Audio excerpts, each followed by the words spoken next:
That one there. Okay, perfect. So when someone finishes.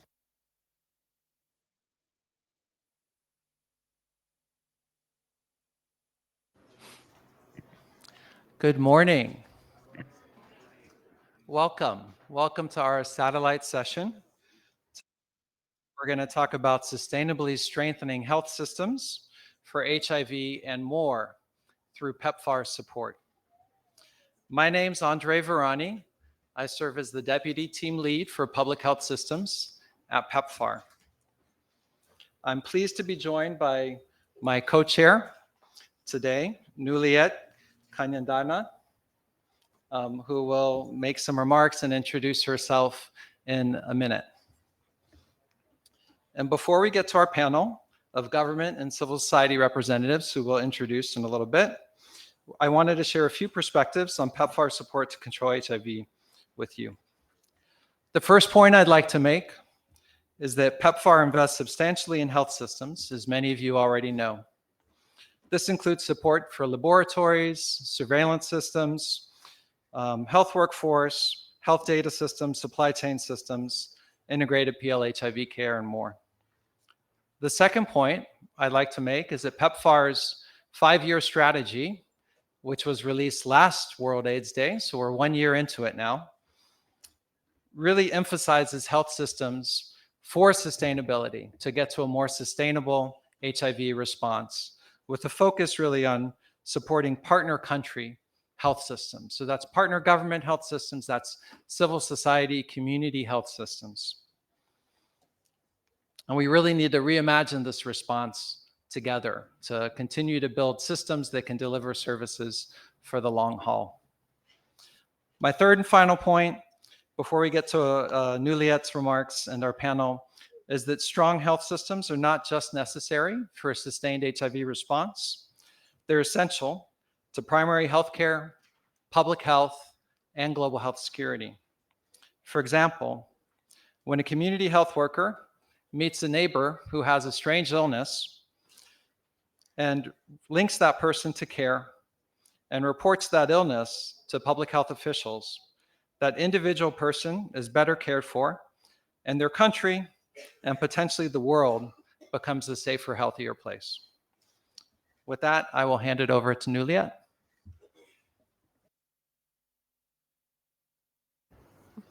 Thank you very much, Andre. Good morning, everyone. I'm pleased to be here sharing the experience of Rwanda, just in my few remarks about the PEPFAR's contribution in achieving the HIV targets and strengthening the health systems. We all know that PEPFAR has really done an incredible commitment and impactful contribution in the fight against AIDS in Rwanda. One of the key things is that it has provided significant financial support, which has contributed and enabled Rwanda to achieve the targets. But not only that, but also strengthening the healthcare systems. So, talking about strengthening the healthcare systems, we talk about strengthening Rwanda's care infrastructure, where it has really supported in building the laboratories, building capacities of healthcare providers, peer educators for people living with HIV, key population, so that they can be able to respond to the HIV services related, more especially to prevention, treatment, and care. Then also we talk about expanding also the HIV prevention, treatment, and care programs. On this, I just highlight that PEPFAR in Rwanda, most of the sites where the services are, you find that PEPFAR has contributed more than 50% of the services that are really being delivered there. That's a great achievement. And then also, it has also contributed in expanding the prevention measures among key population and adolescent girls and young women countrywide, and also access to ART. In all the sites where PEPFAR is really supporting, we just see some of the progress in terms of adherence among people living with HIV. And then community engagement is very key in PEPFAR's support. which has really supported in increasing awareness around HIV prevention, stigma reduction, and then also access to treatment. And what I can talk here, it has really supported in creating an inclusive environment that which has supported in reduction of stigma.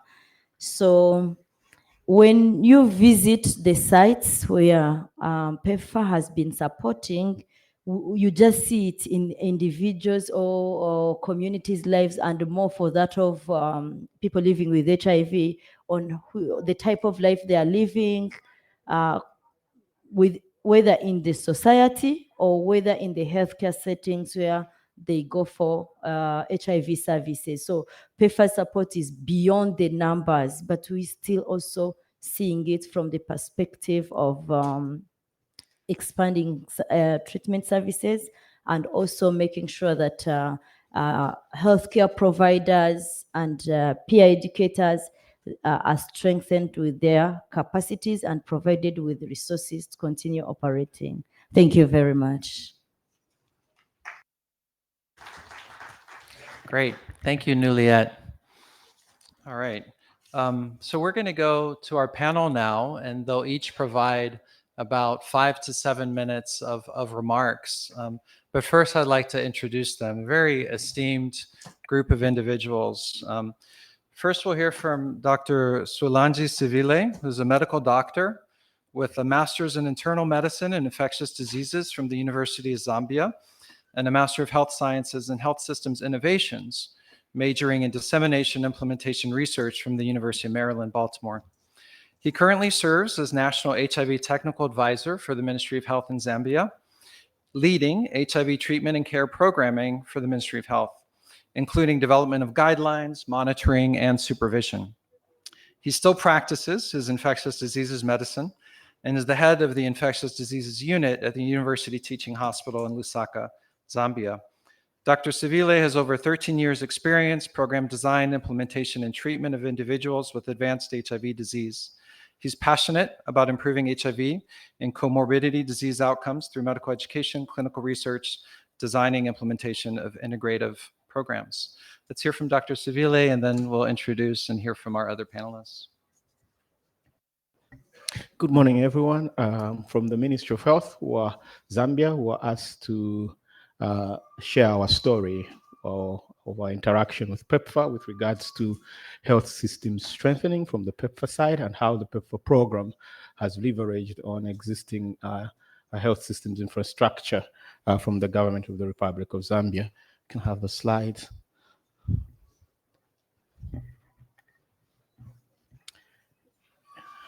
Slides.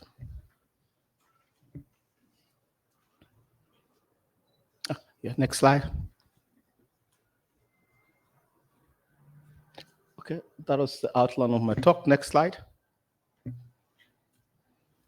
Yeah, so with regards to the background of the epidemic in Zambia, our prevalence is at 11%, with incidence of close to 28,000 people annually. FIA 2021, we were at 89, 98, and 96. Program data, the numbers are quite higher, and we have over 1.2 million and 50,000 people on ART. The public health HIV program in Zambia started in 2001, and the PEPFAR program was introduced in 2003. At that time, it was pretty much partner-driven until around 2018, when the PEPFAR programming kind of changed, and it was government-centric. Now we are going towards sustainability, so we are working together as a government of the Republic of Zambia with the PEPFAR program. I wanted to share just the interaction between the PEPFAR program at facility level. Sorry, slides, it's slow.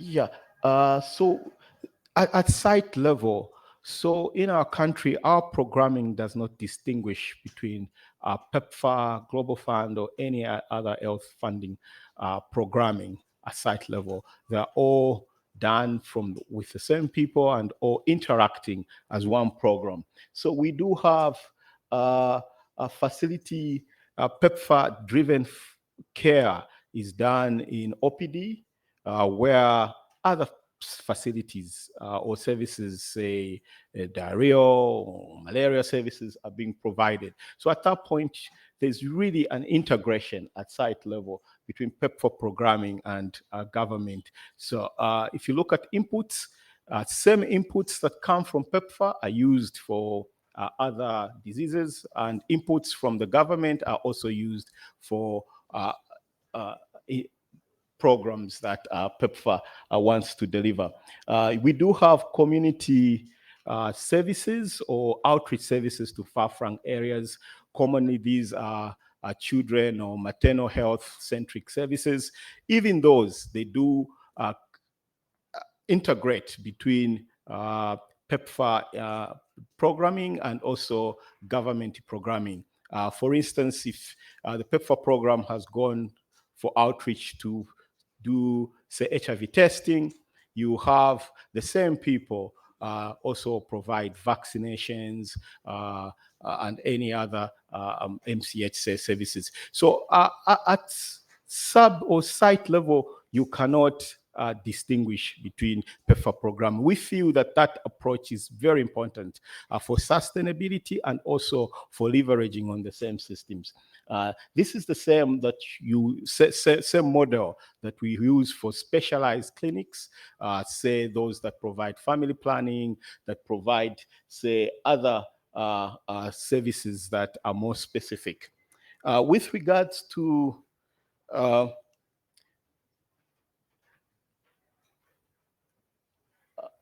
with regards to human resource for health, we've received a lot of help from PEPFAR.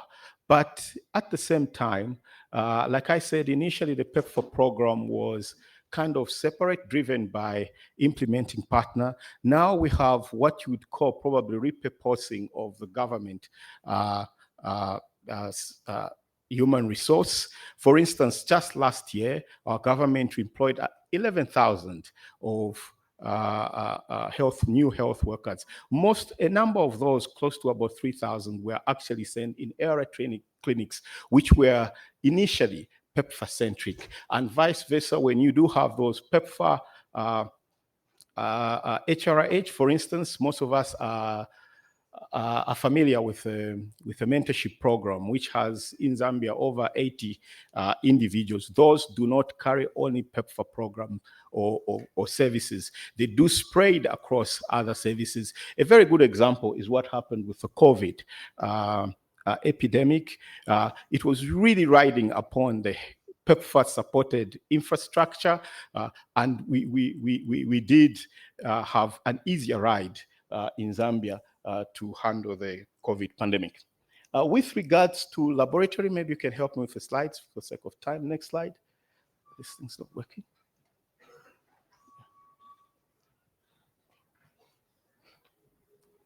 Yeah, I think this slide was just talking about supply chain.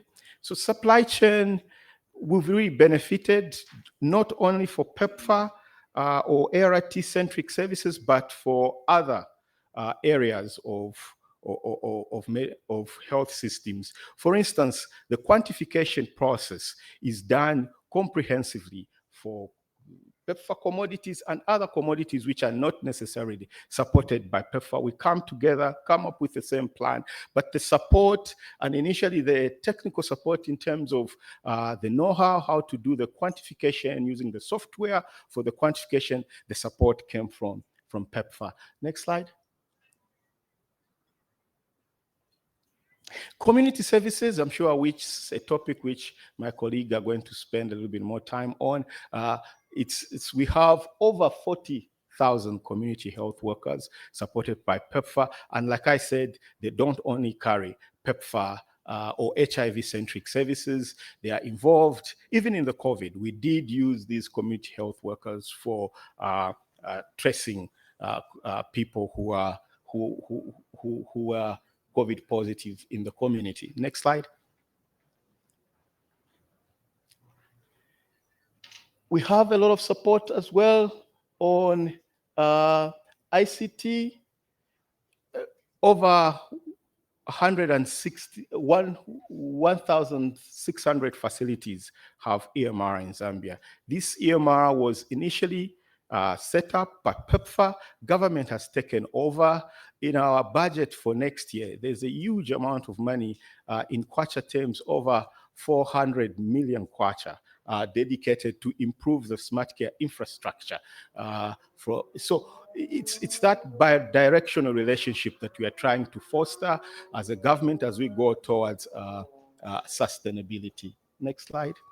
Lab, similarly, I think the next slide is on lab. We have our laboratory system for viral load is decentralized over 24 molecular sites, 200 point of care sites. Initially, again, supported by PEPFAR. COVID pandemic was a good example. All the COVID testing initially was riding upon this laboratory infrastructure. But now it's been taken over by government to support it, and also, like others have said, on global health security and surveillance. Next slide. Yeah, I think this just talks about surveillance. Next slide. Yeah, I think in summary, our relationship as a program with PEPFAR is bi-directional. Our programs are designed to ride on the existing healthcare infrastructure in the country. But again, would love that PEPFAR programming or services or support investment, these are done in such a way that they support our health systems. And this is even done at that governance level, where there's almost monthly interaction between the PEPFAR program and our leadership to just foster accountability as we proceed in that relationship between the government and the PEPFAR program. Thank you very much. I think that in summary, that's our experience with PEPFAR. Thank you. Thank you, Dr. Sibile. Next, we'd like to hear from Dr. Cynthia Sema Baltazar, who's been the program director for the Mozambique Field Epidemiology Training Program since 2011. Cynthia holds a PhD in health science from Ghent University, Belgium. Dr. Baltazar's distinguished career includes serving as the head of the surveillance department at the National Institute of Health in Mozambique from 2010 to 20, and as head of the serology laboratory from 2006 to 10. The Mozambique National Institute of Health, or INS, operates under the Ministry of Health and is a leading institution in generating technical and scientific health information in Mozambique. In addition to these roles, Dr. Baltazar plays a pivotal part in coordinating several projects and initiatives supported by PEPFAR. She co-led the technical working group to form Mozambique's National Action Plan for Health Security, a response to recommendations of the Joint External Evaluation in 2016 as well. Dr. Baltazar has contributed significantly as a member of the governance board of AFINET and as a chairperson of the Quality Assurance and M&E Committee and Policy Advocacy Resources Mobilization Committee. Her multifaceted role and contributions highlight her commitment to advancing public health initiatives and policies in Mozambique and beyond. Cynthia. Thank you. Good morning, everyone, and thank you for this invitation. I'm going to share with you some experience about the support of PEPFAR through the National Institute of Health. So I would like to start to mention that Mozambique is one of the 10 HIV most prevalent countries in the world, and is also one of the main mortality causes.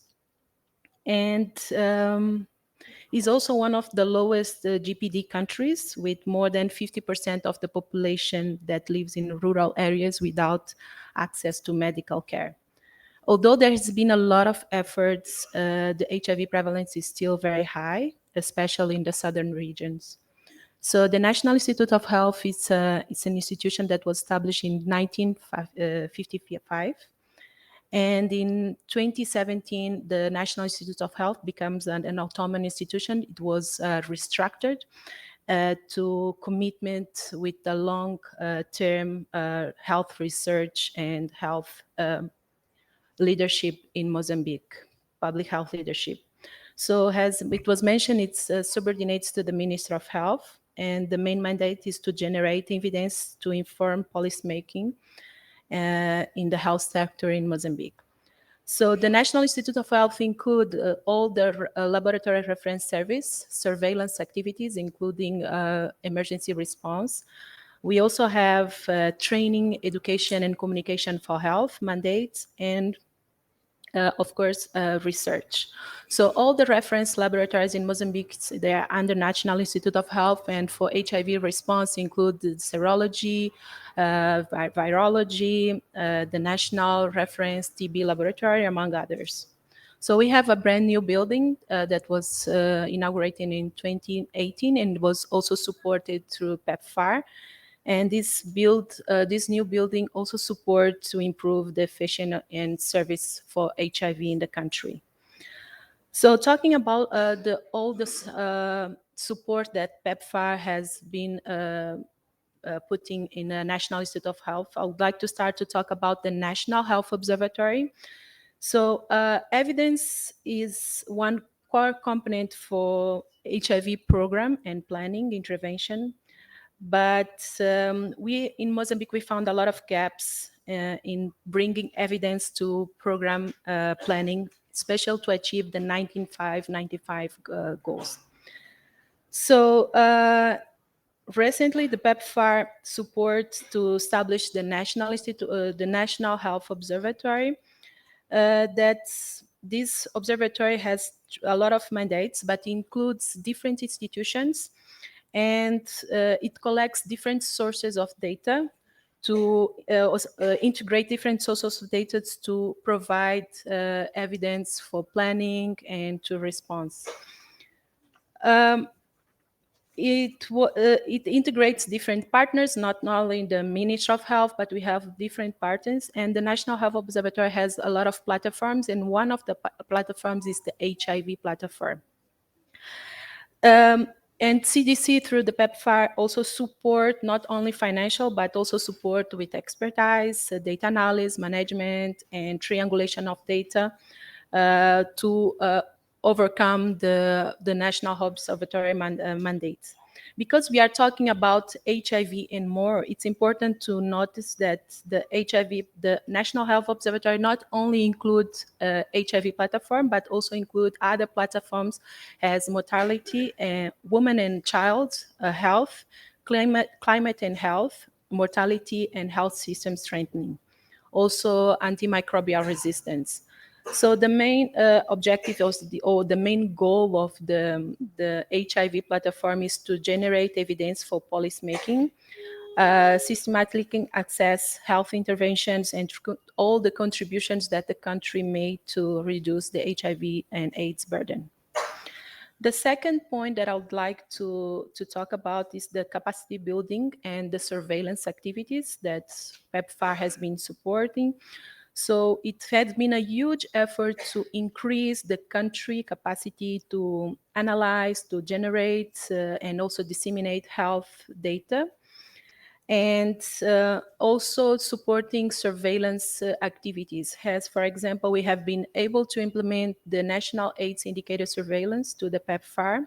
We also implement the National Violence Against Children Survey in 2019. The health demographic survey in two different settings in the southern region of Mozambique. Also the community surveillance on mortality and vital events that we call COMSA. And also a lot of other surveys has HIV drug resistance and child's antiretroviral therapy. And because this conference also focuses on inclusion and being sure that no one is left behind, and we all know the role of the key population for the HIV epidemics, we have been started implementing since 2011 the biobehavior surveys among key population different key population and also priority populations in Mozambique through the support of PEPFAR. And the last year, we start to implement the national mapping, hotspot mapping, and size estimation for all key populations in the countries. So those are some of the examples of different surveys that we have been implementing through PEPFAR support. And also all the surveys also bring capacity building.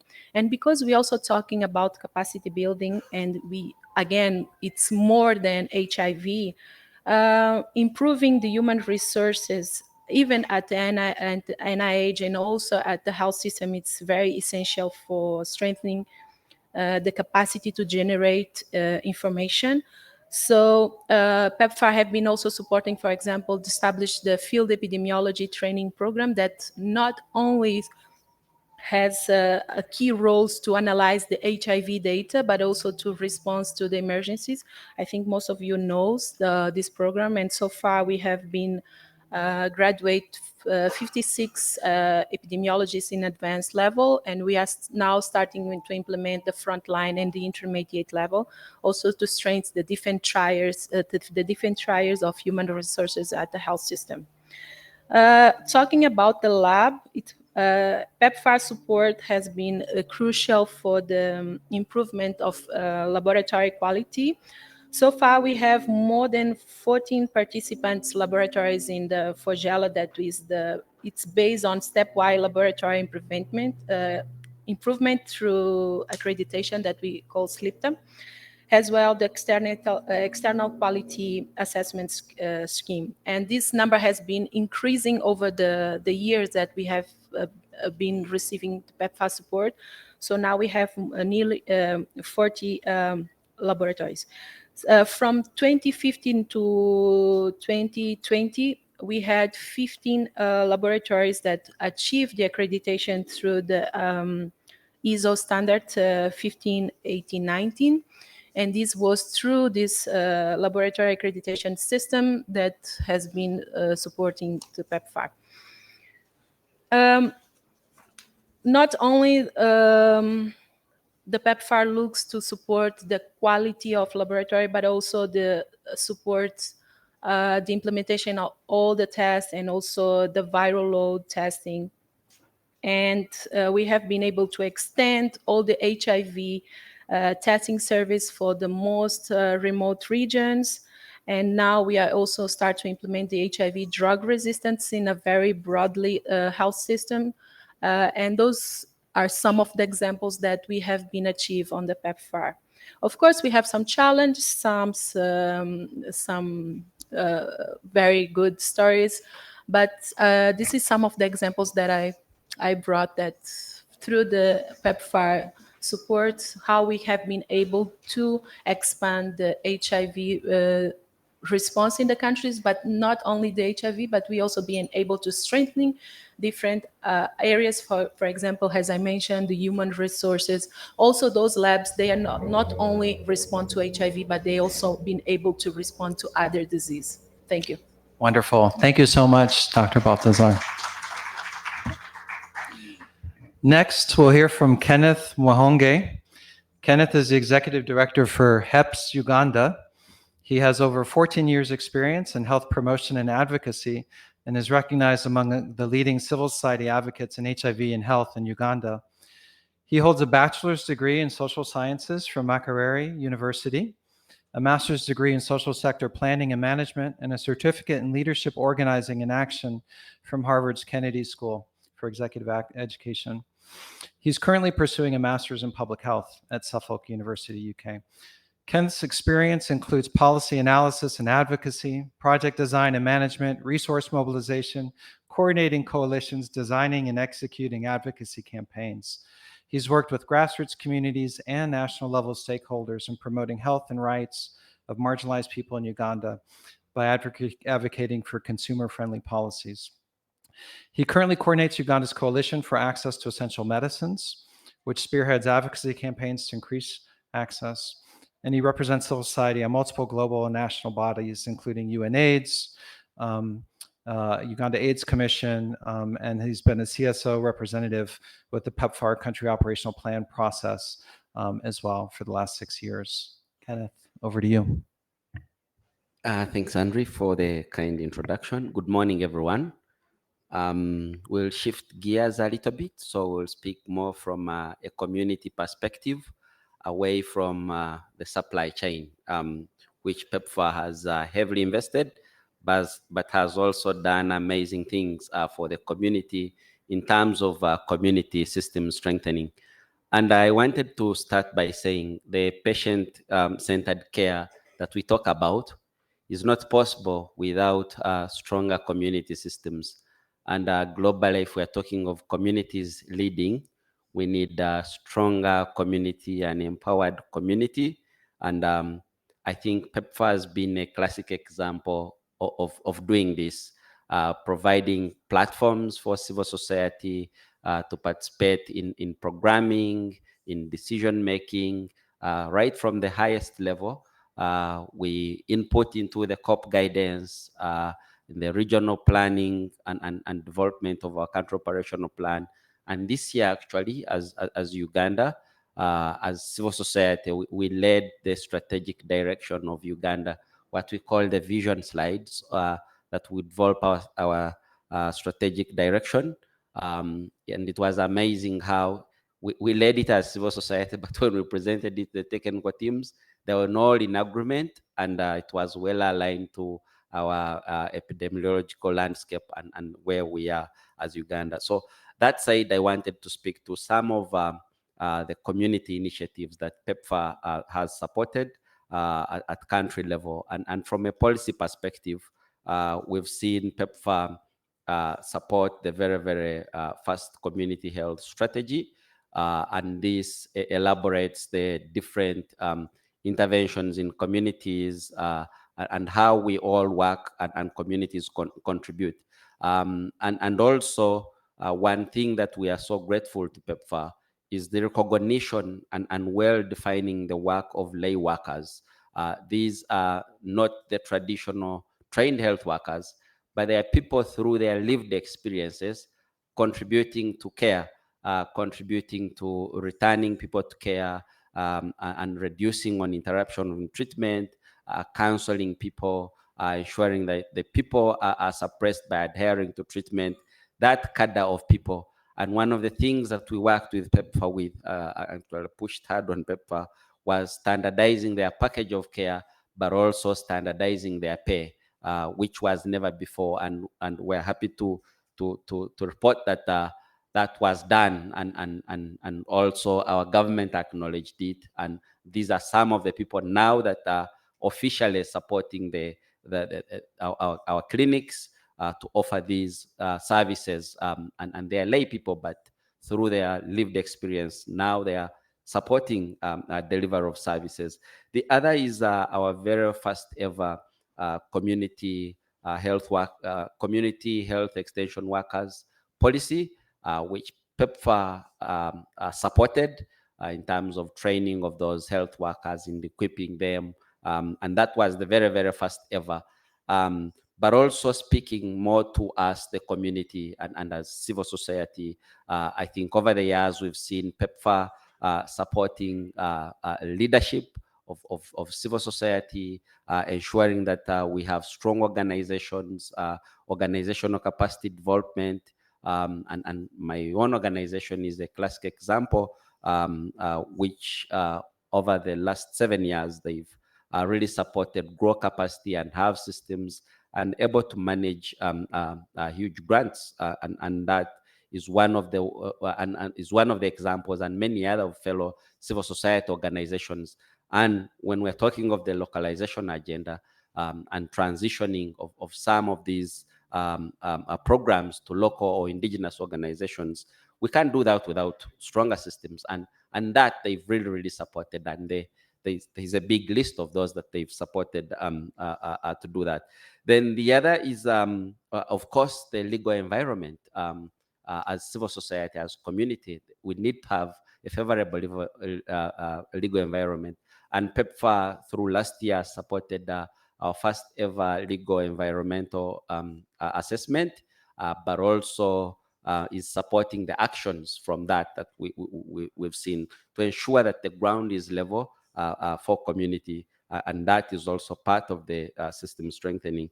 The other thing that we see is the peer-led treatment literacy interventions led by the National Forum for People Living with HIV. And they've really, we do community-led monitoring, and they're part of those. We also monitor their community, but we monitor them because now they're delivering a service. And it was amazing on how they have robust reporting systems and tools, and their data is captured. You're able to tell the difference they are making.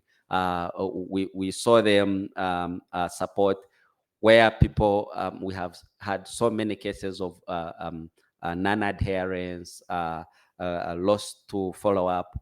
But when they intervene with treatment literacy programs, we see a change, and that was very, very exciting to see. Then the other is also the community-led monitoring, which is in my country still 100% supported by PEPFAR.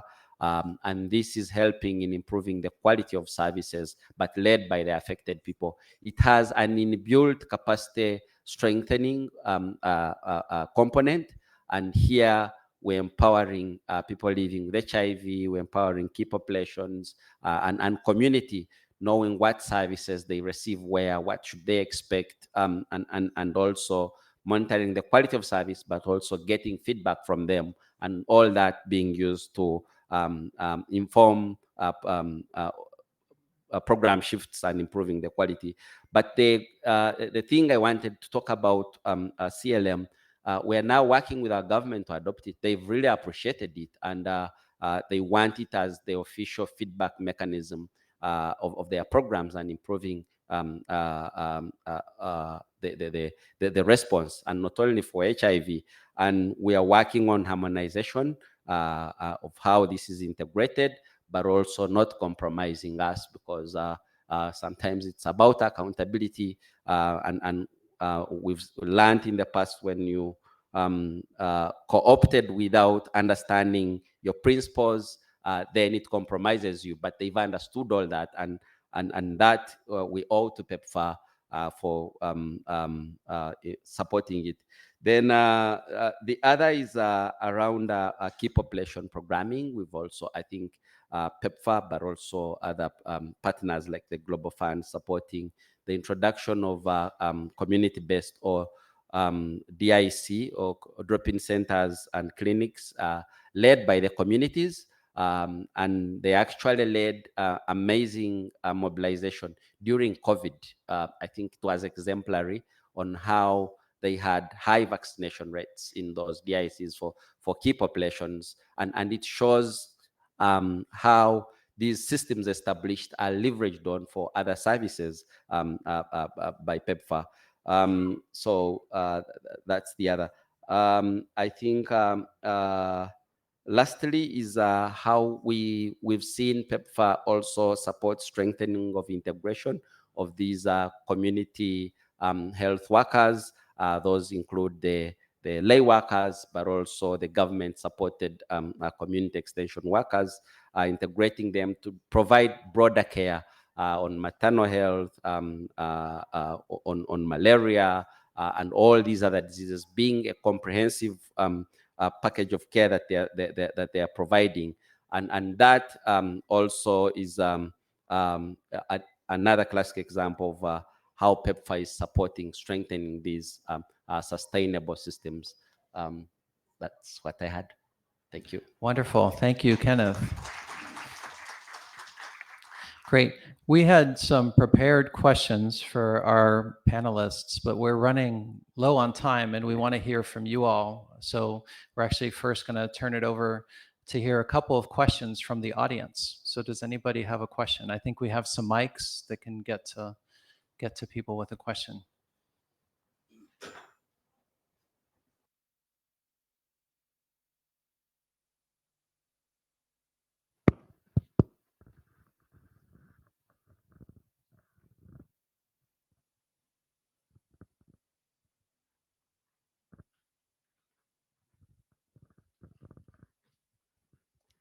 Hi, thank you very much. Great presentation. Thank you very much, Carrie Johnson, USAID Cameroon. This is the question for Zambia. We know there for years, there's always been talk about the need to integrate services to go beyond HIV and to leverage the PEPFAR investment, but it sounds like you've done a really great job doing that. And I was just wondering, how did you and your country leverage the PEPFAR investment for an integrated health service approach? It's just, we've just often too many times heard about all the silos and how obligations to donors kept things separate. And I just would love to hear about the process by which this integration has been so successful. Thank you.